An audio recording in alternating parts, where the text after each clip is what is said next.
बिहार की गद्दी पर 1.5 दशक तक राज करने वाले और कभी केंद्र की राजनीति के धूरी रहने वाले लालू यादव की बड़ी विरासत पर बड़ी सियासत शुरू हो गई है। नमस्कार, आदाब, सत श्री अकाल। मैं हूं मनोज नारायण सिंह और आप देख रहे हैं मंथन टुडे।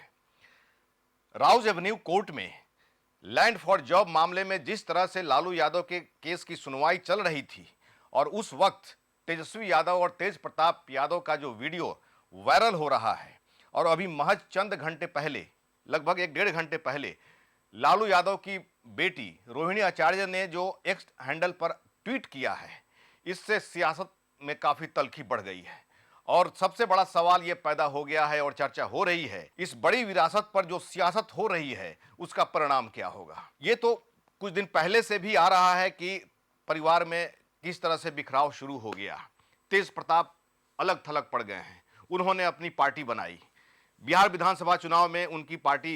चुनाव भी लड़ी। ये दिग्गर बात है कि उन्हें न कोई सीट मिला न खुद जीत सके,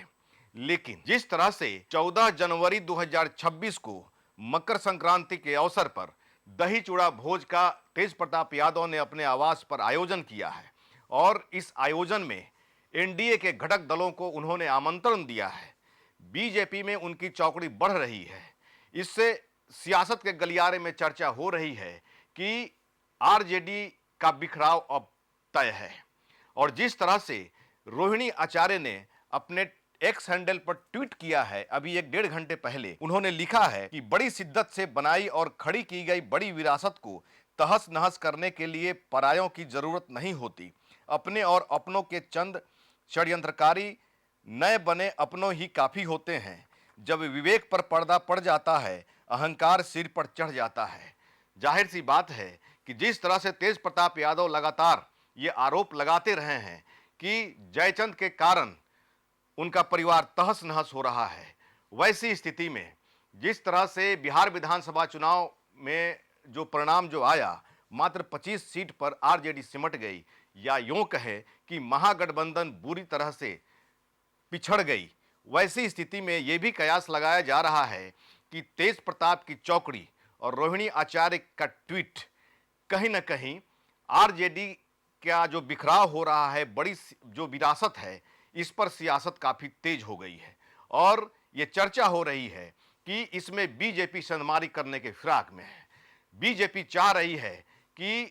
तेज प्रताप यादव को अपनी झोली में डाला जाए, अपने पास मिलाया जाए और फिर आरजेडी का जो वोट बैंक है उसको बिखेर करके, या यूं कहें कि आरजेडी का मालिकाना हक तेज प्रताप को सौंप दिया जाए। और जिस तरह से रोहिणी आचार्य ने एक्स हैंडल पर ट्वीट किया, या फिर जिस समय उनका एक वीडियो वायरल हो रहा था कि वो अपना परिवार किस हश्र में, किस परिस्थिति में छोड़ के जा रही हैं, वैसी स्थिति में तेज प्रताप यादव और रोहिणी आचार्य एक प्लेटफॉर्म पर ये दिख रहे हैं भाई बहन। वैसी स्थिति में बीजेपी फिराक में है कि किस तरह से जो है आरजेडी को बिखेर दिया जाए, आरजेडी में किस तरह से फूट पड़े और अब ये वोट बैंक जो है अपने पाले में कैसे किया जाए, या यूं कहें कि आरजेडी को पूरी तरह बिखेर देने की प्लानिंग चल रही है।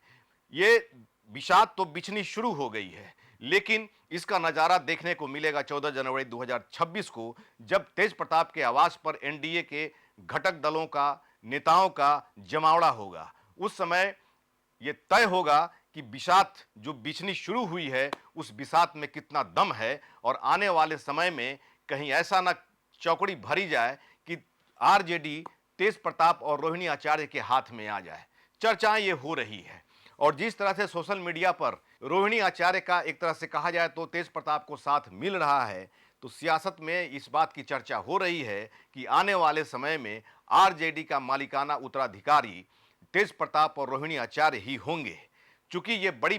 जो बड़ी विरासत है, लालू यादव ने कड़ी मेहनत करके ये सजाया था, संवारा था, और उस विरासत को लेकर के जिस तरह से पारिवारिक माहौल बने हुए हैं और परिवार में टूट फूट की स्थिति है, और जिस तरह से तेज प्रताप का आरोप रहा कि जयचंद परिवार उनका जो है बर्बाद कर रहा है। एक ऐसा समय था जब तेज प्रताप यादव से सवाल किया गया था कि क्या आप बड़े बेटा हैं तो क्या आप जो है आरजेडी के उत्तराधिकारी बनेंगे। उन्होंने साफ इनकार कर दिया था कि तेजस्वी सीएम बनेगा और हम जो है उसके कृष्ण रहेंगे और वो अर्जुन की भूमिका में रहेगा। एक दौर वो भी था, लेकिन मौजूदा समय में जो परिस्थितियां बन गई हैं और कथित जयचंद के कारण जो परिवार बिखर गया है, इसमें अब बीजेपी अपनी विसात बिछाना शुरू कर दी है। अब आने वाला वक्त बताएगा कि बीजेपी की बिछाई हुई विसात पे आरजेडी का क्या भविष्य होता है या फिर आरजेडी की विरासत किस ओर जाएगी। आने वाले वक्त में जो जो परिस्थितियां बनेंगी मैं आपको रूबरू कराता रहूंगा। ऐसे ही खबर देखने के लिए देखते रहिए मंथन टुडे। हमारे चैनल को लाइक करिए, सब्सक्राइब करिए और अधिक से अधिक लोगों तक शेयर करिए।